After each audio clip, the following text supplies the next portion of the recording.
जोंनि गेजेराव आं सानो जे खौसे जानायानो सेथि हारिखौ अनोब्ला खौसे जादों। जारिमिनाव मुख'जाथाव साननि थाखायनो जों नेगासिनो दंमोन। जारिमिनाव मुख'जाथाव साननि थाखायनो जों नेगासिनो दंमोन।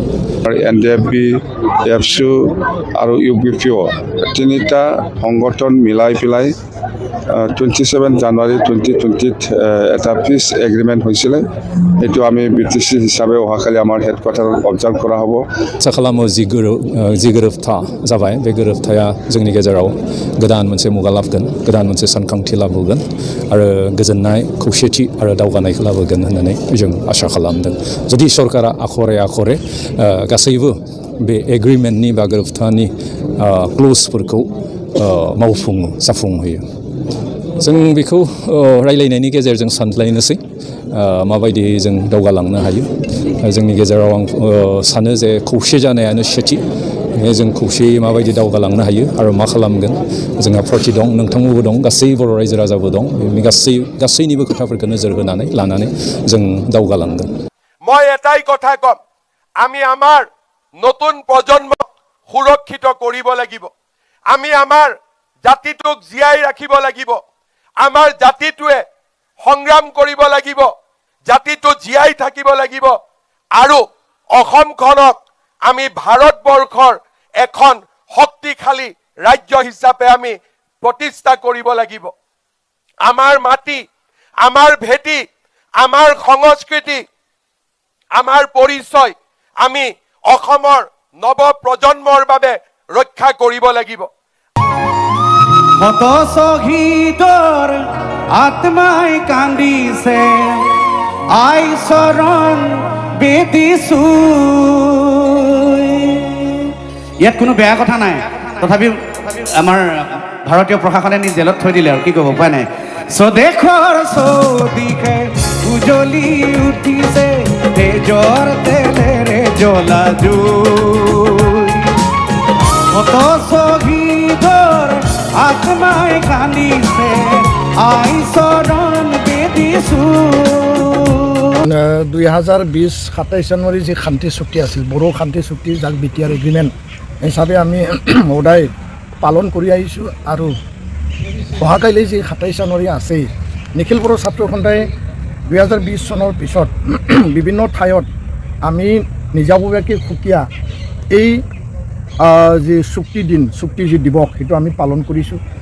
আৰু যোৱাটো সময়ত আমি দেখিছোঁ যে BTR চৰকাৰে নিজাববীয়াকৈ চৰকাৰীভাৱে তেওঁলোকে কাৰ্যসূচী ৰূপায়ণ কৰিছিল। আৰু এই বছৰে নিখিল বড়ো ছাত্ৰ সন্থাই শোণিতপুৰ জিলাৰ বাটাচীপুৰত আমি কেন্দ্ৰীয়ভাৱে আমি উদযাপন কৰিম বা এই দিৱস আমি পালন কৰিম। আন জিলা কমিটি, আঞ্চলিক কমিটিয়ে পালন কৰিব। সমান্তৰালভাৱে BTC কৰ্তৃপক্ষ বা বৰ্তমানৰ BTC প্ৰধান হাগ্ৰামা মহিলাৰী ডাঙৰীয়াই BTC ছেক্ৰেটাৰিয়েটত এই কাৰ্যসূচী বা এই যি শান্তি চুক্তি দিৱস পালন কৰাৰ কাৰণে তেওঁলোকে যোজনা কৰিছে। আমাকো আমন্ত্ৰণ জনাইছে, বিভিন্ন পক্ষক আমন্ত্ৰণ জনাইছে।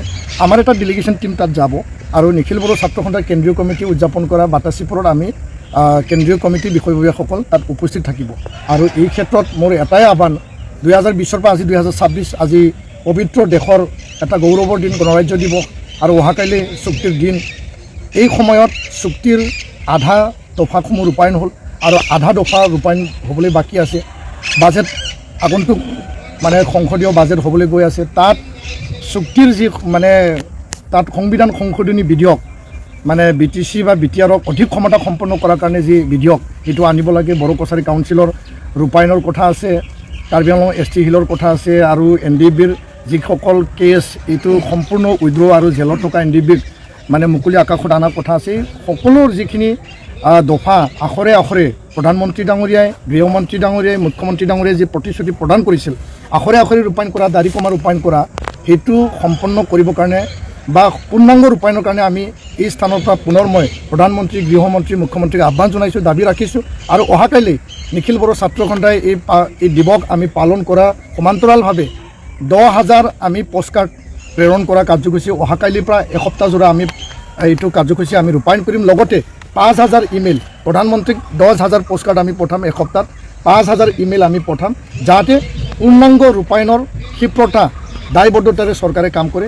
সেই কাৰ্যসূচী এইটো এটা গণতান্ত্ৰিক আন্দোলনৰে এটা অংশ হ'ব।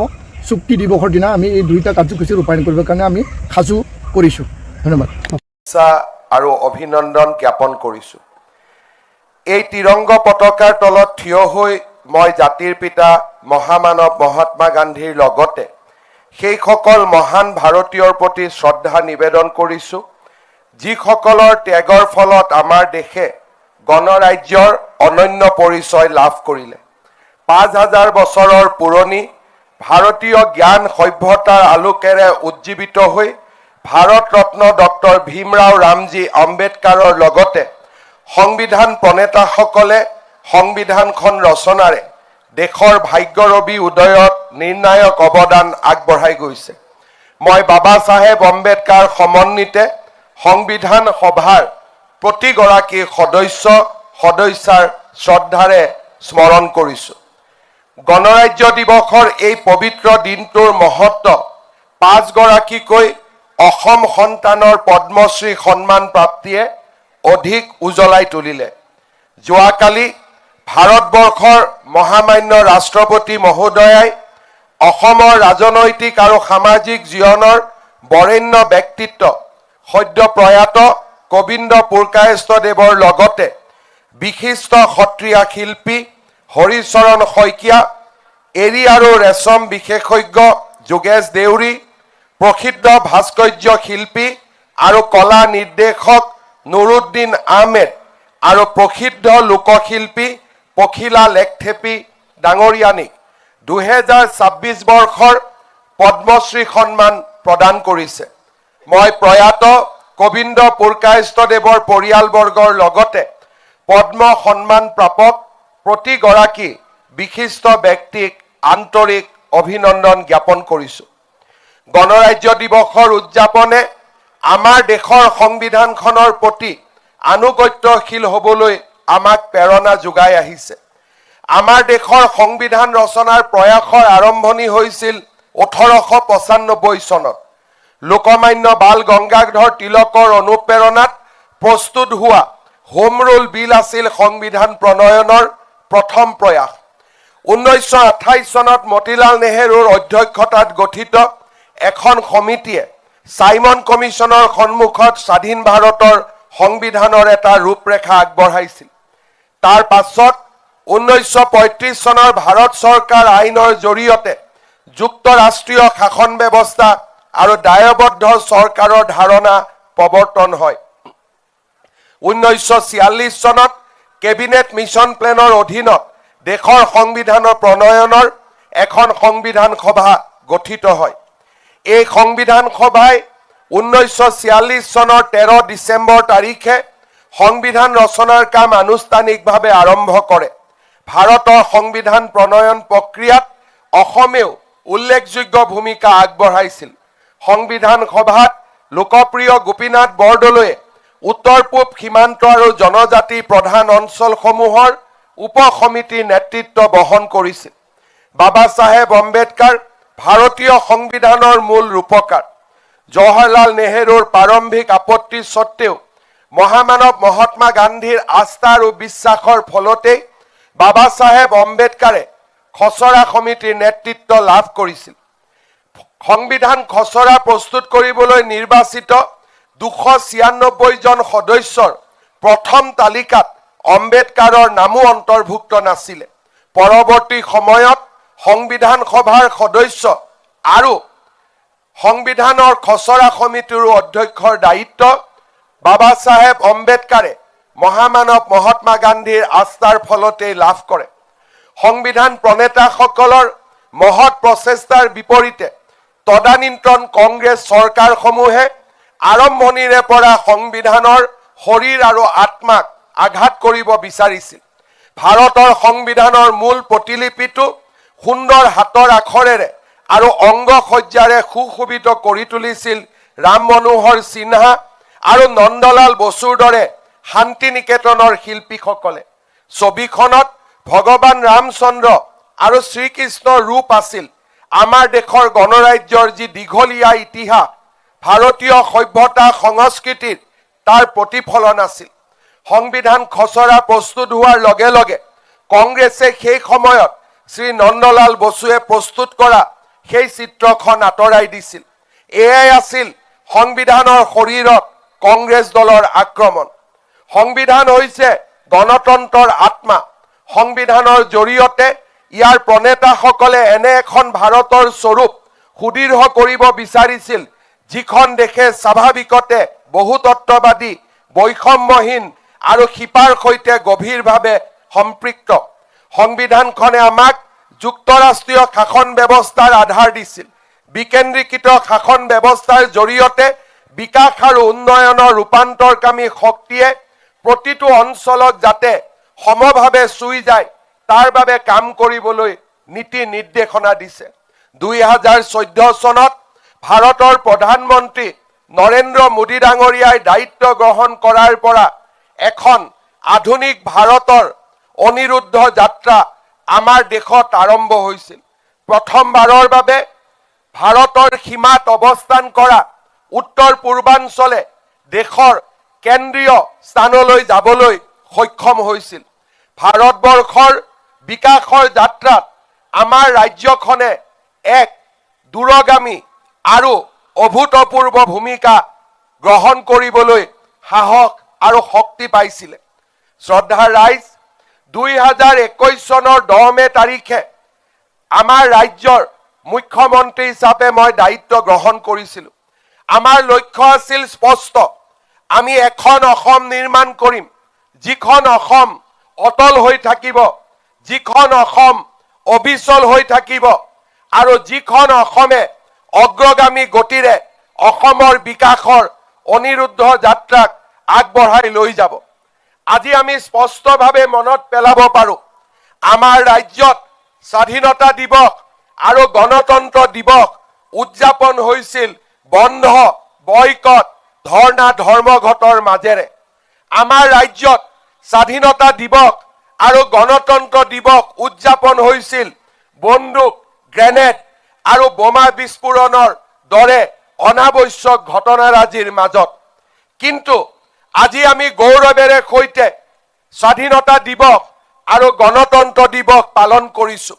বন্দুক, গ্ৰেনেড আৰু বোমা বিস্ফোৰণৰ বিভীষিকাৰ মাজত নহয়, সমতা, ঐক্যতান আৰু বিকাশৰ জয়গান গাই এখন নতুন অসমৰ বুকুত আজি আমি স্বাধীনতা দিৱস আৰু গণতন্ত্ৰ দিৱস পালন কৰিছোঁ।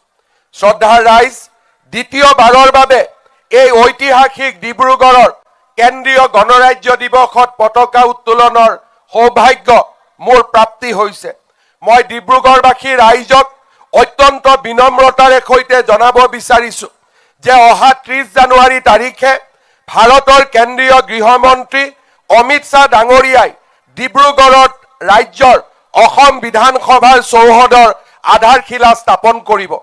তাৰ লগে লগে প্ৰায় 300 কোটি টকা ব্যয়েৰে আমি নিৰ্মাণ কৰিবলগীয়া অসম বিধানসভা 3 বছৰৰ ভিতৰত নিৰ্মাণ হ'ব আৰু এই ডিব্ৰুগড়ৰ পবিত্ৰ ভূমিৰ পৰাই ৰাজ্যৰ ভাগ্য আৰু ভৱিষ্যতৰ সৈতে জড়িত বিষয়বিলাকৰ ওপৰত আলোচনা হ'ব আৰু এই ডিব্ৰুগড়ৰ পৰাই ৰাজ্যৰ অনিৰুদ্ধ যাত্ৰাৰ এক নতুন অধ্যায় আৰম্ভ হ'ব।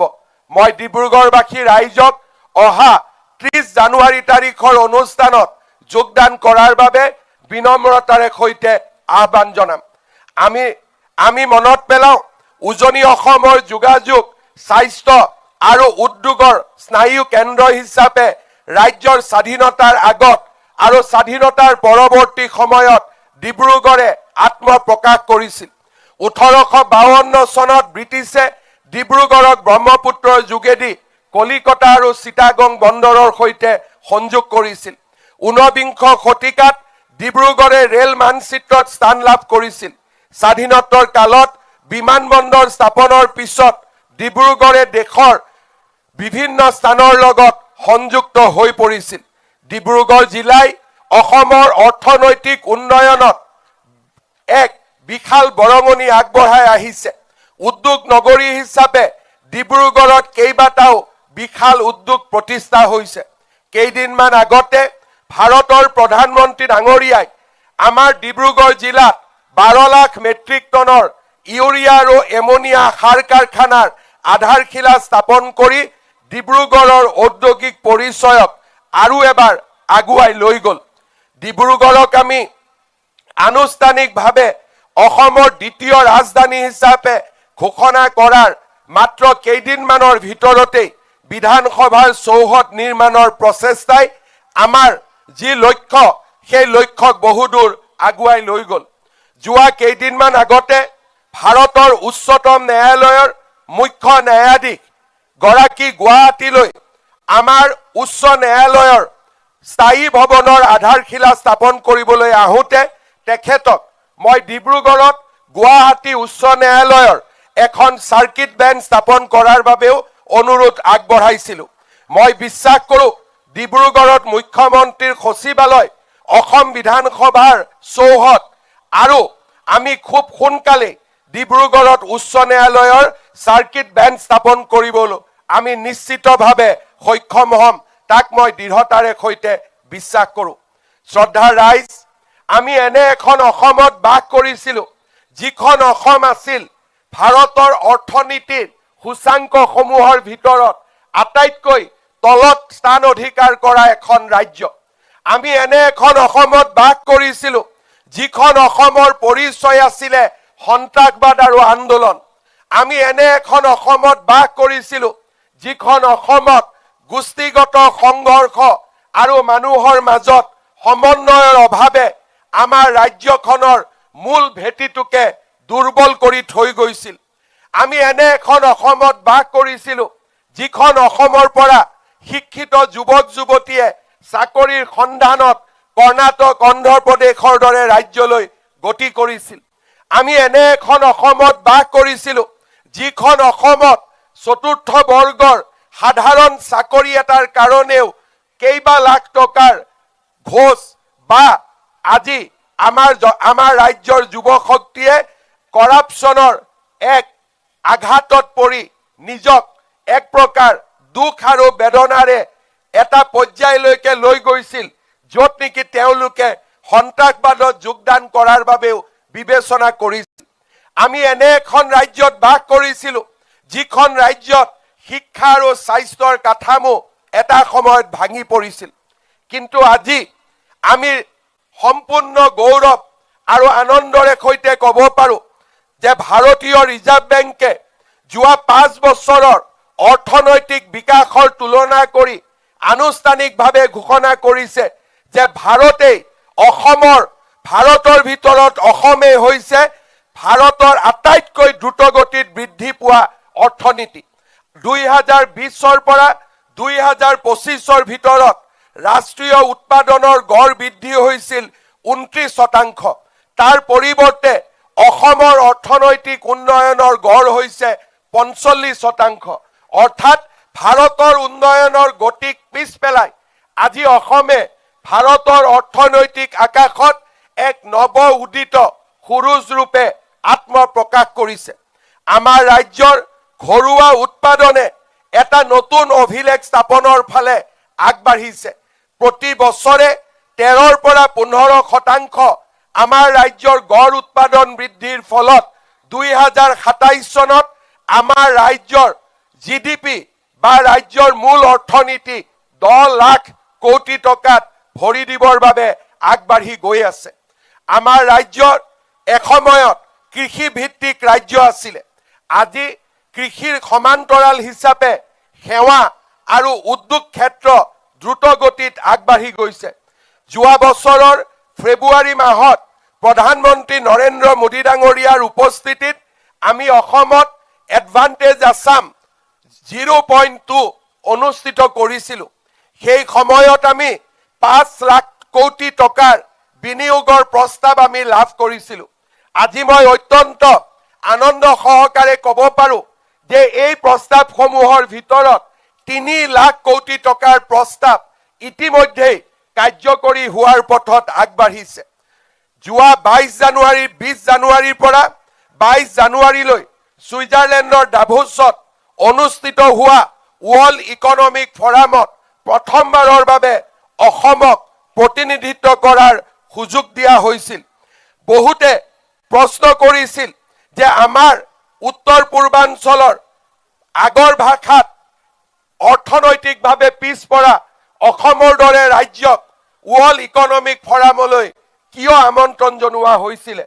কিন্তু এই ফৰামৰ পৰা উভতি আহি মই নিশ্চিতভাৱে ক'ব পাৰোঁ যে আজি আমাৰ অসমৰ পৰিচয় পিছপৰা ৰাজ্য নহয়। আজি আমাৰ অসমৰ পৰিচয় দেশৰ অৰ্থনীতিত বৰঙণি আগবঢ়াবৰ পৰা এখন অবিচল অটল আৰু অগ্ৰগামী পথেৰে আগবাঢ়ি যোৱা এখন উন্নত ৰাজ্য, যাৰ পৰিচয় এখন আধুনিক পৰিচয়, যাৰ পৰিচয় ঐতিহ্য আৰু পৰম্পৰাৰে সৈতে আধুনিক অসমৰ পৰিচয়। যোৱা ৱৰ্ল্ড ইকনমিক ফৰামৰ বৈঠকৰ সময়তে আমি নতুনকৈ অসমত বিনিয়োগ কৰিবলৈ 1.5 লাখ কোটি টকাৰ প্ৰস্তাৱ লাভ কৰিবলৈ আমি সক্ষম হৈছিলোঁ। অৰ্থাৎ আজি অসমে ঔদ্যোগিক ৰাজ্য হিচাপে নিজৰ পৰিচয় স্থাপন কৰিবলৈ সক্ষম হৈছে। যোৱা 5টা বছৰত বিকাশৰ প্ৰতিটো পৰ্যায়তে আমি এটা নতুন মাইলৰ খুঁটি স্থাপন কৰিবলৈ সক্ষম হৈছিলোঁ। শ্ৰদ্ধাৰ ৰাইজ, আমি যেতিয়াই বিকাশৰ কথা কওঁ, অসমৰ প্ৰেক্ষাপটত বিকাশ সদায় অসমৰ পৰিচয় আৰু অসমৰ ভৱিষ্যতৰ সৈতে জড়িত হৈ থকা এটা বিষয় হৈ পৰে। আমি সকলোতে এটা কথাই ক'ব খোজো যে অসমৰ ডেভেলপমেণ্ট কেৱল মাত্ৰ শিলগুটিৰ ৰাস্তাৰ ডেভেলপমেণ্ট নহয়। অসমৰ ডেভেলপমেণ্ট হৈছে আইডেণ্টিটি বা আমাৰ পৰিচয়ৰ সৈতে জড়িত এক বহুগামী উন্নয়নৰ যাত্ৰা, যি উন্নয়নৰ যাত্ৰাত আমাৰ অসমীয়াসকলে, ভাৰতীয়সকলে ইয়াত মুখ্য ভূমিকা গ্ৰহণ কৰিব পাৰে। আজি এই প্ৰসংগ অসমত বাৰে বাৰে এই কাৰণেই উল্লেখ হয় যে পূৰ্ববংগীয় মুছলমানসকলৰ উপস্থিতিয়ে আজি আমাৰ ৰাজ্যখনৰ জনজীৱনৰ ওপৰত এক বিশাল অস্তিত্বৰ প্ৰশ্ন আনি দিছে। 2027 চনত আমাৰ যি লোকগণনা অনুষ্ঠিত হ'ব, ৰাজ্যৰ পৰিসংখ্যাৰ লগত জড়িত, আৰু 2011ৰ সেন্সাছৰ পৰিসংখ্যাৰ লগত যদি তাক আমি যোগ কৰিবলৈ চেষ্টা কৰোঁ, তেতিয়াহ'লে ৰাজ্যত পূৰ্ববংগীয় মুছলমানৰ সংখ্যা 40% বৃদ্ধি পোৱাৰ সম্ভাৱনা আছে। আজি আমাৰ ৰাজ্যৰ 12খন জিলাত হিন্দু সমাজ সম্পূৰ্ণৰূপে সংখ্যালঘুত পৰিণত হৈছে। আপোনালোকে জানি আচৰিত হ'ব যে এই অচিনাকি লোকসকলৰ হাতত আজিৰ দিনত অসমত 63.58 লাখ বিঘা মাটি তেওঁলোকৰ অবৈধ দখলত আজি আমাৰ হাতৰ পৰা আঁতৰি তেওঁলোকৰ হাতলৈ হস্তান্তৰিত হৈছে। আজি যদি কোনোবাই মোক প্ৰশ্ন কৰে যে অসমৰ কিমান মাটি পূৰ্ববংগীয় মুছলমান লোকসকলৰ বেদখলত আছে, তাৰ উত্তৰ হৈছে 63,58,000 বিঘা। আমাৰ চৰকাৰ প্ৰতিষ্ঠা হোৱাৰ আগতে কোনেও অসমৰ এই ভূমি সম্পদক উদ্ধাৰ কৰিবলৈ প্ৰচেষ্টা চলোৱা নাছিল। তাৰ ফলত এদিন ধুবুৰী আৰু গোৱালপাৰাত ভূমি দখল কৰা এই অচিনাকি লোকসকল আহি কাজিৰঙা গোলাঘাটলৈকে তেওঁলোক আহি উপস্থিত হৈছিল। 2021 চনত আমি সিদ্ধান্ত লৈছিলোঁ যে অসমৰ ভূমি আমি বেদখল হ'বলৈ নিদিওঁ। আমি সিদ্ধান্ত লৈছিলোঁ যে আমি মৰণপণ যুঁজ দিম আৰু আমি অসমৰ ভূমিক এই বেদখলকাৰীসকলৰ পৰা ৰক্ষা কৰিম। আজি মই অত্যন্ত আনন্দিত যে 2021 চনৰ পৰা আমাৰ চৰকাৰে যোৱা সময়ছোৱাত চিপাঝাৰৰ গৰুখুটি, বুঢ়া চাপৰি বন্যপ্ৰাণী অভয়াৰণ্য, লামডিং সংৰক্ষিত বনাঞ্চল, পবা সংৰক্ষিত বনাঞ্চল, হাছিলা বিল, পাইকান সংৰক্ষিত বনাঞ্চল, ৰেংমা দয়াং আৰু দক্ষিণ নাম্বৰ সংৰক্ষিত বনাঞ্চলকে আদি ধৰি বিভিন্ন বেদখলকৃত ভূমিত উচ্ছেদ চলাই আমি বৰ্তমানলৈকে 1.5 লাখতকৈও অধিক বিঘা ভূমি বেদখলৰ পৰা আমি মুক্ত কৰিবলৈ সক্ষম হৈছোঁ। আমাৰ ৰাজ্যৰ বেদখলকৃত ভূমিক আমি উচ্ছেদ কৰি সেই ভূমিৰ ওপৰতেই মহাপুৰুষ শ্ৰীমন্ত শংকৰদেৱৰ আমি আবিৰ্ভাৱ ক্ষেত্ৰ বৰদোৱাত আমি নিৰ্মাণ কৰিবলৈ সক্ষম হৈছোঁ। আমাৰ ৰাজ্যত এসময়ত বিদেশী লোকক আমি বহিষ্কাৰ কৰিব নোৱাৰো বুলি আমি নিজকে আত্মসমৰ্পণ কৰিছিলোঁ। কিন্তু বৰ্তমান ভাৰতৰ উচ্চতম ন্যায়ালয়ে 1950 চনৰ বিদেশী বহিষ্কৰণ আইনক ন্যায্যতা প্ৰদান কৰাৰ লগে লগে আমি ৰাজ্যৰ পৰা বিদেশী লোকক বহিষ্কাৰ কৰাৰ দীৰ্ঘদিনীয়া আমাৰ যি আকাংক্ষা আছিলে সেই আকাংক্ষাকো আমি এতিয়া বাস্তৱত ৰূপায়ণ কৰিবলৈ আগবাঢ়িছো। অসম চৰকাৰে জিলাৰ আয়ুক্তসকলৰ হাতত এতিয়া এক ভাবিব নোৱাৰা অধিকাৰ প্ৰদান কৰিছে যে কোনো ধৰণৰ ট্ৰাইব্যুনেলত নোযোৱাকৈ যদি এজন জিলা আয়ুক্তই এজন লোকক বিদেশী বুলি ঘোষণা কৰে তেওঁক আমি 24 ঘণ্টাৰ ভিতৰতে দেশৰ পৰা পুছবেক কৰিব পাৰোঁ, অৰ্থাৎ দেশৰ পৰা আমি পঠিয়াই দিব পাৰোঁ। ৰাজ্যত চৰকাৰে এতিয়া সেই অধিকাৰক প্ৰয়োগ কৰি নিৰন্তৰভাৱে বিদেশী বহিষ্কাৰৰ কামো আৰম্ভ কৰিছে। শ্ৰদ্ধাৰ ৰাইজ, অসম আন্দোলন আমাৰ পৰিচয় আৰু আমাৰ অস্তিত্বৰ ক্ষেত্ৰত অসমীয়া লোকৰ এক মৰণপণ যুঁজ আছিলে। এই অসম আন্দোলনত 860 গৰাকী লোক আমাৰ মাজৰ পৰা আঁতৰি গৈছিলে, জীৱনৰ চৰম আত্মত্যাগ কৰিছিলে জাতিৰ বাবে, জননীৰ বাবে। কিন্তু এই অমৰ শ্বহীদসকলৰ স্মৃতিত আমাৰ ৰাজ্যত এটা আনুষ্ঠানিক শ্বহীদ স্মাৰকো নিৰ্মাণ হোৱা নাছিল। আজি মই গৌৰৱেৰে সৈতে ক'ব পাৰোঁ, গুৱাহাটীত 150 বিঘা ভূমিত আমি 170 কোটি টকাৰে নিৰ্মাণ কৰা শ্বহীদ স্মাৰক ক্ষেত্ৰই অসমীয়া জাতিৰ হৈ প্ৰাণ আহুতি দিয়া অমৰ শ্বহীদসকলৰ ত্যাগক আজি কৃতজ্ঞতাৰে সৈতে শ্ৰদ্ধা নিবেদন কৰিছে।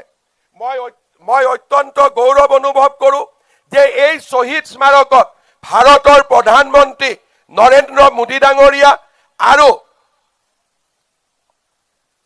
গৃহমন্ত্ৰী অমিত শ্বাহ ডাঙৰীয়াই নিজে গৈ শ্ৰদ্ধা তৰ্পণ কৰি আমাৰ জাতীয় শ্বহীদসকলক ৰাষ্ট্ৰীয় স্বীকৃতি প্ৰদান কৰিলে। শ্ৰদ্ধাৰ ৰাইজ, আমাৰ ৰাজ্যৰ খিলঞ্জীয়া জনসাধাৰণৰ, ভাৰতীয় আৰু অসমীয়া লোকৰ যাতে ভূমিৰ অধিকাৰ আমি প্ৰদান কৰিব পাৰোঁ, যোৱা 5 বছৰত আমি 4,15,000 বিঘা মাটি আমাৰ থলুৱা জনগণৰ বাবে আমি বন্দোবস্ত কৰিবলৈ সক্ষম হৈছোঁ। শ্ৰদ্ধাৰ ৰাইজ, আজি আমি ৰাজ্যত কেইবাটাও সুদূৰ প্ৰসাৰী কাম হাতত ল'বলৈ সক্ষম হৈছোঁ। বাল্য বিবাহৰ সম্পূৰ্ণৰূপে বন্ধৰ পিছত এইবাৰ আমি ৰাজ্যত বহু বিবাহৰ প্ৰথাও বন্ধ কৰাৰ ক্ষেত্ৰত বিধানসভাত এখন ঐতিহাসিক আইন আমি গৃহীত কৰাবলৈ সক্ষম হৈছোঁ।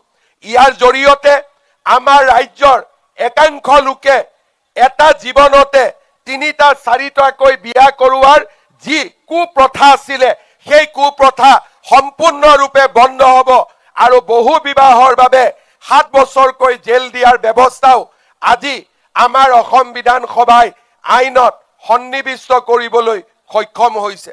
শ্ৰদ্ধাৰ ৰাইজ, মই আগতেই কৈছিলোঁ যে বিকাশৰ লগত অস্তিত্ব, বিকাশৰ লগত জাতীয় জীৱনৰ পৰিচয় এক অত্যন্ত আৰু প্ৰয়োজনীয় উপাদান। এটা জাতিয়ে যদি বিকাশ কৰে কিন্তু জাতিটোৱে যদি নিজৰ পৰিচয় হেৰুৱাই পেলায় তেনেহ'লে তেনে বিকাশক আমি কেতিয়াও বিকাশ বুলি ক'ব নোৱাৰোঁ। সেয়েহে প্ৰধানমন্ত্ৰী ডাঙৰীয়াৰ লগত আলোচনা কৰি আমি সকলো সময়তে অসমবাসীৰ পৰিচয় অটুট ৰখাৰ বাবে আমি নিৰন্তৰ প্ৰচেষ্টা চলাই আহিছিলোঁ। এই প্ৰচেষ্টাৰ অংশৰূপে যোৱা 5 বছৰত অসমৰ গৌৰৱময় ঐতিহ্যৰ স্বাক্ষৰ বহন কৰা চৰাইদেউ মৈদামে ইউনেস্কোৰ বিশ্ব ঐতিহ্যৰ স্বীকৃতি পালে। এই প্ৰচেষ্টাৰ অংশৰূপে অসমীয়া ভাষাই ধ্ৰুপদী ভাষাৰ মৰ্যাদা পালে। এই প্ৰচেষ্টাৰ অংশ হিচাপে NCERTৰ 8ম শ্ৰেণীৰ পাঠ্যপুথিত আহোম সাম্ৰাজ্য আৰু মহাবীৰ লাচিতৰ বিষয়ে জনাৰ সুযোগ প্ৰদান কৰা হ'ল। লাচিতৰ 125 ফুট উচ্চতাৰ প্ৰতিমূৰ্তি যোৰহাটৰ হোলোঙাপাৰত স্থাপন কৰা হ'ল। ৰংঘৰৰ সৌন্দৰ্য বৰ্ধনৰ বাবে লোৱা পদক্ষেপে নতুন প্ৰজন্মক অসমৰ জাতীয় সম্পদৰ প্ৰতি অধিক আকৰ্ষিত কৰি তুলিলে। আমাৰ বাপতি খাহুন বহাগৰ বিহুক আমি বিশ্ব মঞ্চলৈ লৈ গলো। চাহ বাগিচাৰ সংস্কৃতিৰ সৈতে জড়িত আমি ঝুমুৰক বিশ্ব ঐতিহ্যৰ সৈতে চিনাকি কৰাই দিলো, বিশ্বৰ নাগৰিকৰ সৈতে চিনাকি কৰাই দিলো। আমি আমাৰ ঐতিহ্য আৰু পৰিচয় ৰক্ষাৰ অংশ হিচাপে যোৱা মাহত বাগৰুম্বা নৃত্যকো আমি বিশ্ব মঞ্চলৈ আগবঢ়াই লৈ গলো।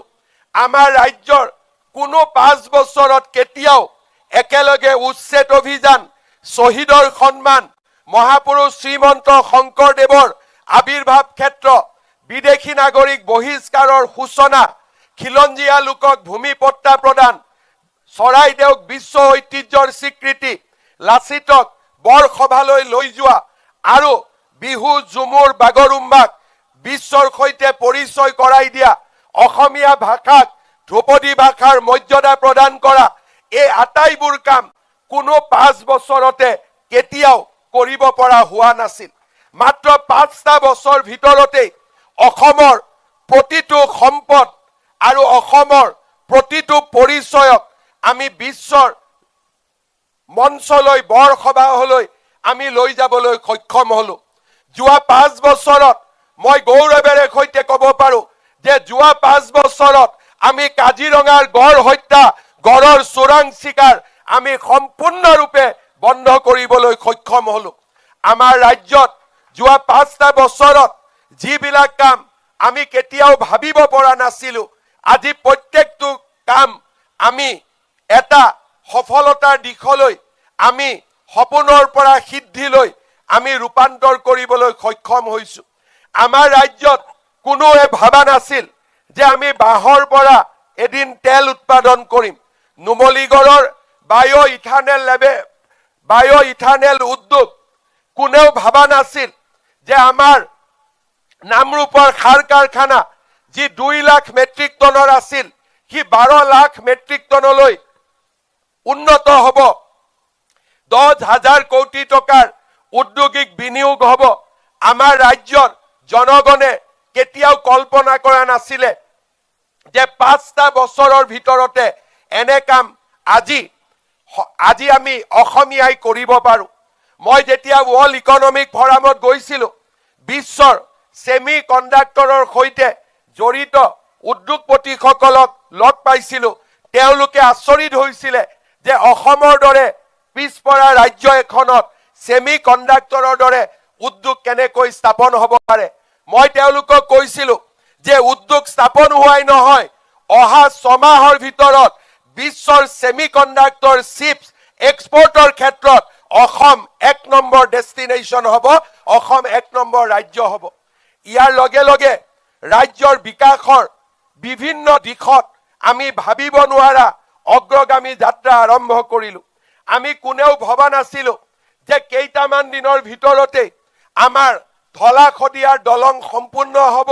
আমি কেতিয়াও ভবা নাছিলো যে আমাৰ বগীবিলৰ দলং সম্পূৰ্ণ হ'ব। কলিয়াবৰত আমাৰ ব্ৰহ্মপুত্ৰৰ দলঙত সংযোজন হ'ব, শৰাইঘাটৰ দলঙৰ ওপৰত সংযোজন হ'ব। মই অত্যন্ত গৌৰৱেৰে সৈতে ক'ব খোজো যে আজিৰ দিনত আমি ব্ৰহ্মপুত্ৰৰ ওপৰত নতুনকৈ 4খনকৈ দলঙৰ কাম তীব্ৰ গতিত আগুৱাই লৈ গৈছো। যোৰহাট আৰু মাজুলী সংযোগী দলং, নাৰেংগী আৰু কুৰুৱাৰ মাজত ব্ৰহ্মপুত্ৰ সংযোগী দলং, গুৱাহাটী উত্তৰ গুৱাহাটীৰ মাজত ব্ৰহ্মপুত্ৰৰ সংযোগী দলং, পলাশবাৰী শুৱালকুছিৰ মাজত ব্ৰহ্মপুত্ৰৰ সংযোগী দলং, ধুবুৰী আৰু গোৱালপাৰাৰ মাজত ব্ৰহ্মপুত্ৰৰ সংযোগী দলং। আমাৰ এখন ব্ৰহ্মপুত্ৰ নদীৰ ওপৰত ইমানবোৰ দলং হ'ব আমি কেতিয়াও কল্পনা কৰা নাছিলো। মই আপোনালোকৰ আগত নিশ্চিতভাৱে ক'ব পাৰো যে আৰু কেইটামান দিনৰ ভিতৰতেই ভাৰত চৰকাৰে নুমলীগড় আৰু বোকাখাতৰ মাজত ব্ৰহ্মপুত্ৰৰ বুকুৰ মাজেৰে সুৰংগৰ আকৃতিত ৰেল আৰু বাহন চলিব পৰা টানেলৰ স্বীকৃতিও প্ৰদান কৰিব, যি নেকি 20,000 কোটি টকা ব্যয়েৰে ভাৰত চৰকাৰে নিৰ্মাণ কৰিব।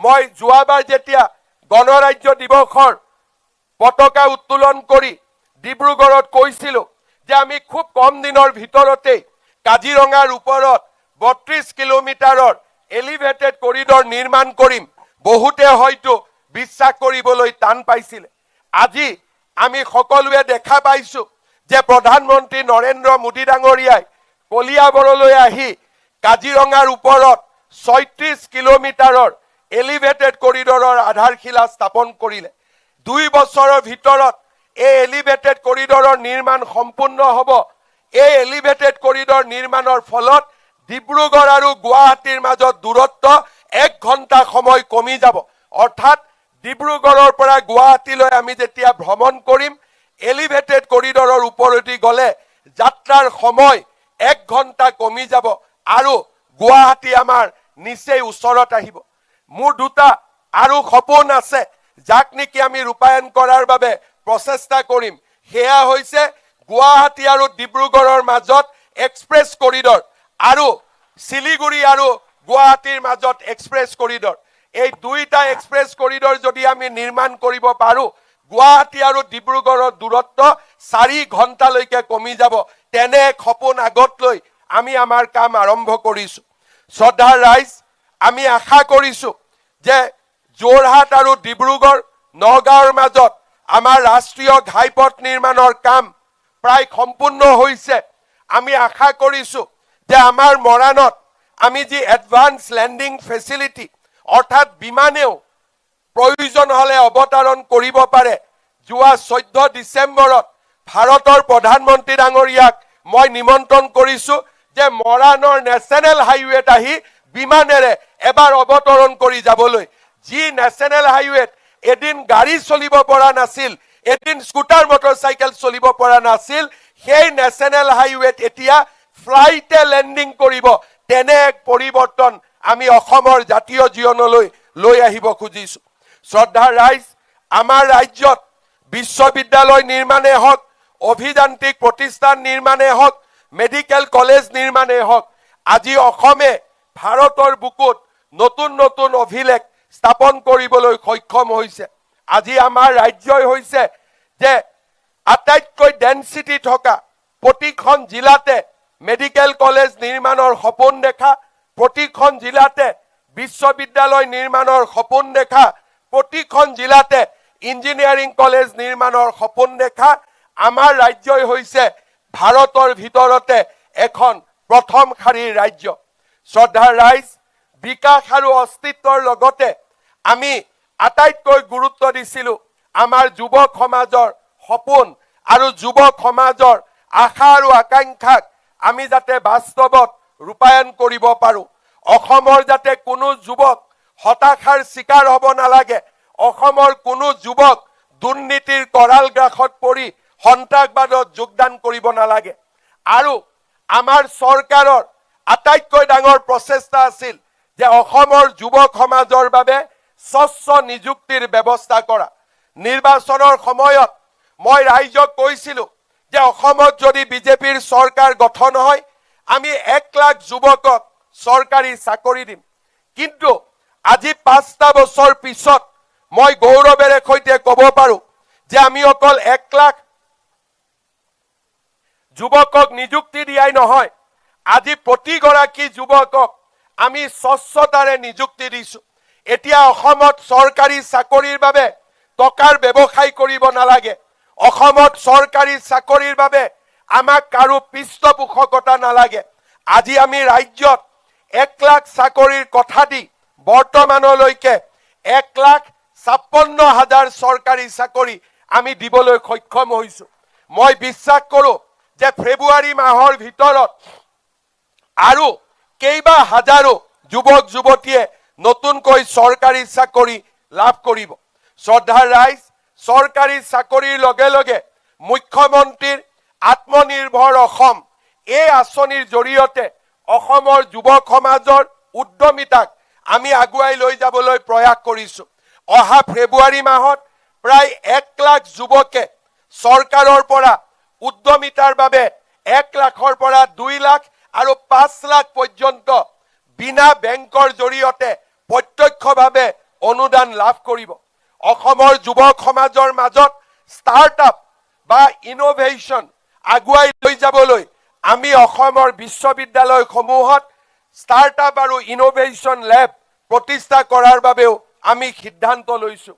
অসমত হোৱা বিনিয়োগে ছেমি কণ্ডাক্টৰে হওক, ইউৰিয়া এমনিয়াই হওক, আমাৰ পেট্ৰকেমিকেলছত হোৱা বিনিয়োগে হওক বা থাৰ্মেল আৰু হাইড্ৰ পাৱাৰত আমি কৰা বিনিয়োগৰ ফলশ্ৰুতিতে হওক অসমৰ যুৱক সমাজে আৰু নতুন নতুন কৰ্ম সংস্থাপনৰো সুবিধা পাব। শ্ৰদ্ধাৰ ৰাইজ, অসমৰ অস্তিত্ব, অসমৰ বিকাশ আৰু অসমৰ যুৱক শক্তিৰ অগ্ৰগামী যাত্ৰাৰ লগত আমি আৰু এটা বিষয়ৰ ওপৰত দৃষ্টি দিছিলোঁ। সেয়া হৈছে যিসকল সমাজৰ অগ্ৰগামী যাত্ৰাৰ লগত একেলগে খোজ কাঢ়িব পৰা নাই, যি জাতি সময়ৰ খোজত এতিয়াও পিছ পৰি আছে, তেওঁলোকক আমি কেনেকৈ আগুৱাই লৈ যাম, সমতা আমি কেনেকৈ প্ৰতিষ্ঠা কৰিম। আমি অত্যন্ত কৃতজ্ঞতাৰে সৈতে সোঁৱৰণ কৰোঁ যে অসমৰ চাহ উদ্যোগে আমাৰ জাতিটোক এক অনন্য পৰিচয় দিছে। আজি যদি আমি বিদেশলৈ যাওঁ, আমাক অসমীয়া মানুহক চাহৰ জৰিয়তে বিশ্ববাসীয়ে চিনি পায়।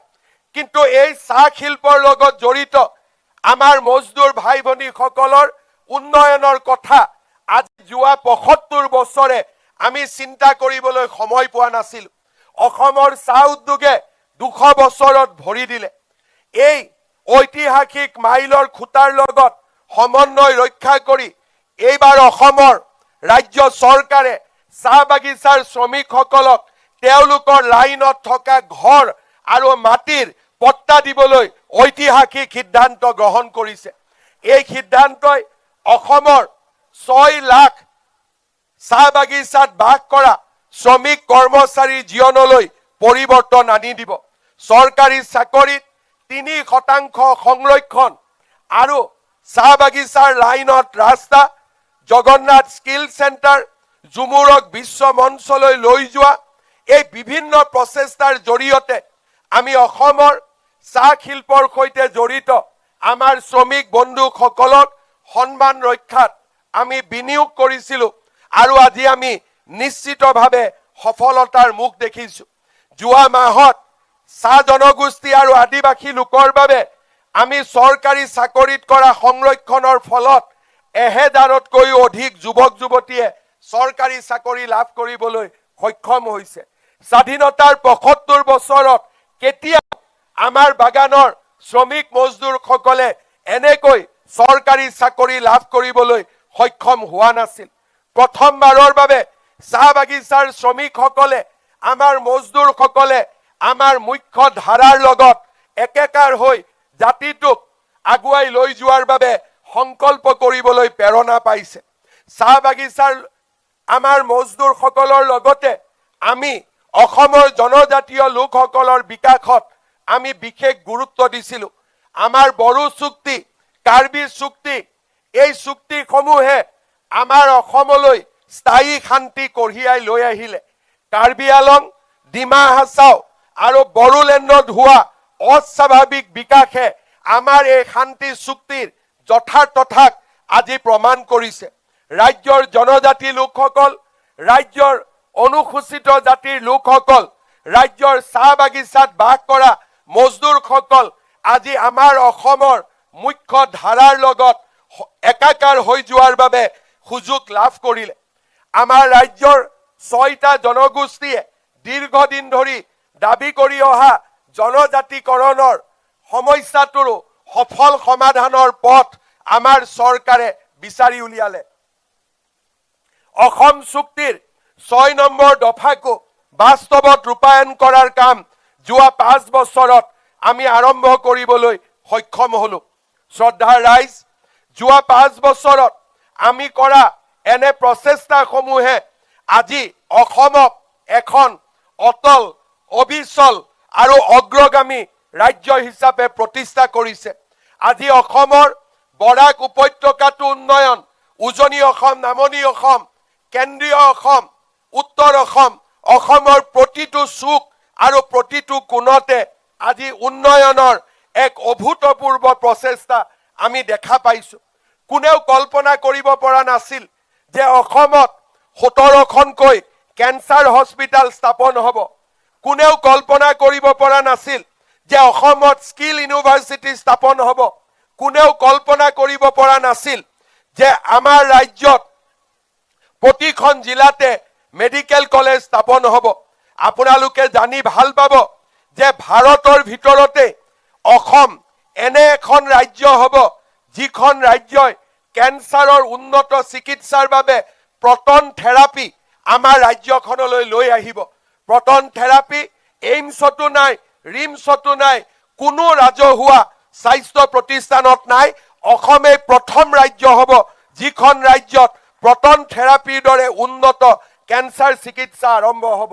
আজি আমাৰ গুৱাহাটীৰ নতুন বিমানবন্দৰে অসমৰ এখন আধুনিক অসমৰ নতুন পৰ্যায়লৈ লৈ গ'ল। সমান্তৰালভাৱে যোৰহাট ডিব্ৰুগড়ৰ বিমানবন্দৰকো সম্প্ৰসাৰণৰ বাবে এতিয়া প্ৰচেষ্টা হাতত লোৱা হৈছে। আমাৰ ৰাজ্যৰ প্ৰতিখন জিলাত, প্ৰতিখন মহকুমাত আজি উন্নয়নৰ নতুন দিগন্ত উন্মোচিত হোৱা আমি দেখা পাইছোঁ। যোৱা 5টা বছৰত আমাৰ চৰকাৰে লোৱা প্ৰচেষ্টাই আজি এক নিৰ্ণায়ক দিশলৈ গতি আৰম্ভ কৰিছে। শ্ৰদ্ধাৰ ৰাইজ, আজি গণৰাজ্য দিৱসৰ পবিত্ৰ পতাকাৰ তলত থিয় হৈ মই নিশ্চিতভাৱে দুটা কথা ক'ম। কেইটামান দিন পিছতেই আমাৰ ৰাজ্যৰ জনতাই 5 বছৰৰ বাবে আৰু এখন নতুন চৰকাৰৰ নিৰ্বাচন কৰিব। এই সময়ত আমি জাতিটোৰ প্ৰতিজন ব্যক্তিয়ে আকৌ এবাৰ আমি নিজক চিন্তাৰ জগতখনলৈ লৈ যাব লাগিব। আমি চিন্তা কৰিব লাগিব যে আমাক কোনখন অসমৰ প্ৰয়োজন, যিখন অসমত আমি বোমা বিস্ফোৰণ, গুলি, বেইনেট, লাঠি চালনা আৰু আজি সন্ত্ৰাসবাদৰ অমাৱস্যাক বিদায় দি যিখন অসম আজি শিক্ষা, সংস্কৃতি আৰু ঝুমুৰ, বিহু, বাগৰুম্বা, ছেমি কণ্ডাক্টৰৰ অসম হ'ল, সেইখন অসমক আমি আগুৱাই লৈ যাম নে আকৌ এবাৰ সেই অন্ধকাৰৰ কলীয়া দিনবোৰলৈ আমি উভতি যাম। আমাৰ ৰাজ্যৰ জনতাই সিদ্ধান্ত ল'ব লাগিব যে আমাক এনেকুৱা এখন চৰকাৰ লাগে যি চৰকাৰে মাত্ৰ ভোটৰ বাবেই বাংলাদেশৰ পৰা অহা পূৰ্ববংগীয় মুছলমান লোকসকলৰ সন্মুখত আত্মসমৰ্পণ কৰিব নে জাতিটোৰ পৰিচয় ৰাখিবলৈ, জাতিটোৰ পৰিচয় আৰু জাতিটোৰ সংস্কৃতি ৰক্ষা কৰিবলৈ নিৰ্ভীকভাৱে কাম কৰি যাব। আমাক কোনখন অসম লাগিব যিখন অসমত আমাৰ ভূমি, আমাৰ অধিকাৰ, আমাৰ সংস্কৃতি আমি সেইসকল বাংলাদেশৰ পৰা অহা লোকৰ ওচৰত গতাই দিম নে আমি লাচিত, চুকাফা, চিলাৰায় সতী সাধনীৰ বীৰত্ব আৰু মহত্বৰে আমি এখন নতুন অসম নিৰ্মাণৰ বাবে কাম কৰিম, যিখন অসমে নিজৰ পৰিচয়ও অটুট ৰাখিব, অস্তিত্বও অটুট ৰাখিব আৰু আমাৰ ৰাজ্যখনক ভাৰতবৰ্ষৰ আটাইতকৈ বিকশিত ৰাজ্য হিচাপে প্ৰতিষ্ঠা কৰিব। আমাৰ জনতাই নিশ্চিতভাৱে সেই সিদ্ধান্ত ল'ব লাগিব। শ্ৰদ্ধাৰ ৰাইজ, মই এটাই কথা ক'ম, আমি আমাৰ নতুন প্ৰজন্মক সুৰক্ষিত কৰিব লাগিব। আমি আমাৰ জাতিটোক জীয়াই ৰাখিব লাগিব। আমাৰ জাতিটোৱে সংগ্ৰাম কৰিব লাগিব, জাতিটো জীয়াই থাকিব লাগিব আৰু অসমখনক আমি ভাৰতবৰ্ষৰ এখন শক্তিশালী ৰাজ্য হিচাপে আমি প্ৰতিষ্ঠা কৰিব লাগিব। আমাৰ মাটি, আমাৰ ভেটি, আমাৰ সংস্কৃতি, আমাৰ পৰিচয় আমি অসমৰ নৱ প্ৰজন্মৰ বাবে ৰক্ষা কৰিব লাগিব আৰু সেয়েহে আমি নিশ্চিতভাৱে সিদ্ধান্ত ল'ব লাগিব কোনখন অসমৰ বাবে আমি অহা নিৰ্বাচনত ভোট দিম। এখন আত্মসমৰ্পণ কৰা অসমৰ বাবে আমি নিৰ্বাচনত ভোট দিম নে এখন অটল, অবিচল আৰু অগ্ৰগামী অসমৰ বাবে আমি ভোট দিম। নিশ্চিতভাৱে মই অসমৰ ৰাইজক চিন্তাৰ জগতখনলৈ ঘূৰি যাবলৈ অনুৰোধ কৰিম। কোনখন অসমক আমি ভোট দিম যিখন অসমত প্ৰতিটো দিনাই একোটাকৈ গড় হত্যাৰ বাতৰিয়ে আমাক আঘাত দিছিল নে সেইখন অসমৰ বাবে আমি ভোট দিম যিখন অসমত আজি আমাৰ সংস্কৃতি আৰু আমাৰ ঐতিহ্য দৃঢ়ভাৱে প্ৰতিষ্ঠা কৰা সেইখন অসমক আমি ভোট দিম। শ্ৰদ্ধাৰ ৰাইজ, আমাৰ প্ৰতিজনৰে জীৱন হ'ব স্বদেশ আৰু স্বজাতিৰ বাবে। অহা নিৰ্বাচনত আমি নিশ্চিতভাৱে ভোট বেংকৰ ৰাজনীতিৰ পৰিৱৰ্তে অসমৰ বিকাশক অনিৰুদ্ধ গতিৰে আগুৱাই লৈ যাবৰ বাবে আমি এখন চৰকাৰক নিৰ্বাচন কৰিব লাগিব, যিখন চৰকাৰে কাৰো ওচৰত আত্মসমৰ্পণ নকৰে। বন্ধ হৰতাল অন্ধকাৰ যুগৰ পৰা অসম এতিয়া বিকাশ আৰু প্ৰগতিৰ নতুন যুগত ভৰি দিলে। অটল অবিচল অগ্ৰগামী অসমৰ অনিৰুদ্ধ যাত্ৰা পথত অসমবাসীয়ে একবিংশ শতিকাৰ মোগলৰ ওচৰত আকৌ এবাৰ কেতিয়াও আত্মসমৰ্পণ নকৰে। আমি নিশ্চিতভাৱে এই মোগলসকলক পৰাজিত কৰিব লাগিব। শ্ৰদ্ধাৰ ৰাইজ, আমি আহ্বান জনাম, অসমৰ পৰিচয় সুৰক্ষিত কৰাৰ বাবে, অসমৰ বিকাশৰ অনিৰুদ্ধ গতিক আগুৱাই লৈ যাবৰ বাবে আমি এখন নতুন অসমৰ সপোন লৈ আমি আমাৰ ৰাজ্যৰ নিৰ্বাচনত ভাগ ল'ব লাগিব। অসমবাসীয়ে বন্ধ ধৰ্ণা হৰতাল নিবিচাৰে, পথ দলঙৰ আন্তঃগাঁথনি বিচাৰে। অসমে আত্মসমৰ্পণৰ ৰাজনীতি নিবিচাৰে। অসমে এডভান্টেজ অসম বিচাৰে, ডাভোছৰ পৰা বিনিয়োগ বিচাৰে। অসমৰ নতুন প্ৰজন্মই আজি বাল্য বিবাহ নিবিচাৰে। অসমৰ নতুন প্ৰজন্মই আজি বহু বিবাহ নিবিচাৰে। অসমৰ নতুন প্ৰজন্মই ইউনিফৰ্ম চিভিল কোড বিচাৰে। আমি সেই ৰাস্তাৰে আজি আগুৱাই যাব লাগিব। শ্ৰদ্ধাৰ ৰাইজ, যোৱা 5টা বছৰৰ চৰকাৰৰ পৰিচালনাৰ পিছত আজি আমি আহি 5টা বছৰ সম্পূৰ্ণ কৰাৰ পথত। যোৱা 5টা বছৰে জাতিটোক পুনৰ এবাৰ শক্তিশালী মেৰুদণ্ডৰে থিয় কৰাবলৈ লাচিতৰ আদৰ্শৰে আমি কাম কৰিছিলোঁ।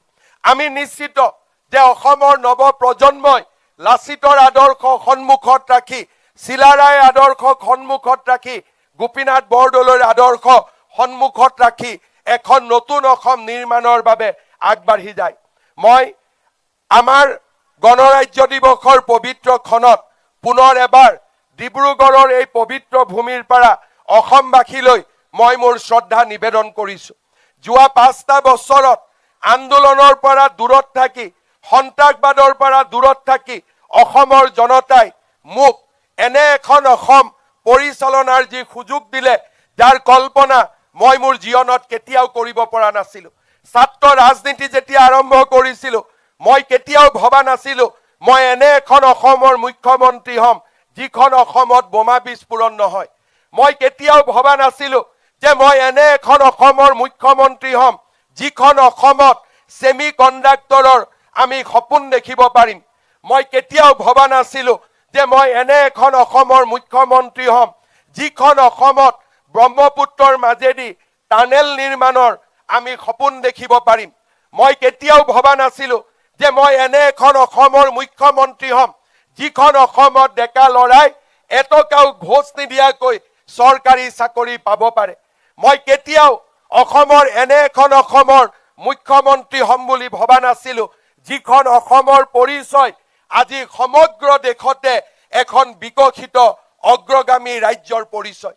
শ্ৰদ্ধাৰ ৰাইজ, নেদেখা জনৰ আশীৰ্বাদ আৰু আপোনালোকৰ সহযোগিতা আৰু আপোনালোকৰ সম্পূৰ্ণ সহযোগিতা আৰু অংশীদাৰিত্বৰ বাবে আজি আমি এখন নতুন অসমৰ সপোন দেখিলোঁ। এখন আমি বিকশিত অসমৰ সপোন দেখিলোঁ। আমি এখন অগ্ৰগামী অসমৰ সপোন দেখিলোঁ। ভগৱানৰ ওচৰত প্ৰাৰ্থনা কৰিম আমি যেন সদায় এইখন অসমকে আঁকোৱালি লৈ আগবাঢ়ি যাব পাৰোঁ। কেতিয়াও যাতে বন্দুক বাৰুদ আৰু বোমা বিস্ফোৰণৰ ধোঁৱাই অসমৰ আকাশত অন্ধকাৰৰ কলীয়া ডাৱৰ আনিব যাতে নোৱাৰে। যেনেকৈ উত্তৰ পূবে সদায়ে সূৰুজৰ প্ৰভাতী কিৰণ দেশক দিয়ে, তেনেকৈ আমাৰ উত্তৰ পূব অসমে বিকাশ আৰু উন্নয়নৰ বাৰ্তাও দেশক প্ৰদান কৰক। তেনে এখন অসম সদায়ে আমাৰ বাবে হৈ থাকক, পৰমাত্মাৰ ওচৰত প্ৰাৰ্থনা কৰিম। অসম, অসমীয়া, ভাৰত আৰু ভাৰতীয়ৰ বাবে এটা উৎসৰ্গিত জীৱনৰ মাজেৰে জাতিটোক আমি আগুৱাই লৈ যাওঁ, তেনে এক সংকল্পৰে আমি অসমবাসীক আগবাঢ়ি যাবলৈ আহ্বান জনাম। শ্ৰদ্ধাৰ ৰাইজ, ডিব্ৰুগড়ৰ এই পবিত্ৰ মাটিৰ পৰাই মই কবি নলিনীবালা দেৱীৰ এটা কবিতাৰ দুটি পংক্তি আপোনালোকৰ ওচৰত গাই দিব খুজিছো। মেলিলো প্ৰথম চকু তোমাৰ কোলাতে আই জনমৰ আদিম পুৱাত, মুদিম আকৌ চকু তোমাৰ কোলাতে শুই জীৱনৰ শেষ সন্ধিয়াত, মৰাৰ পিছতো যেন পাওঁহি আকৌ ঠাই চেনেহৰ শীতলী কোলাত, ভাগৰুৱা আত্মাই শেষৰ জিৰণি লৈ জিৰাবহি তোমাৰ ছায়াত, দুখীয়াৰ ভগা পজা একোখনি তীৰ্থ তাত, একোখনি পুণ্যৰ আশ্ৰম, মৰিলে পুনৰ আহি দুখীয়া দেশতে মোৰ লওঁ যেন পুনৰ জনম। শ্ৰদ্ধাৰ ৰাইজ, জীৱন আৰু মৃত্যুৰ এই বৃত্তৰ মাজতে আমি আবদ্ধ।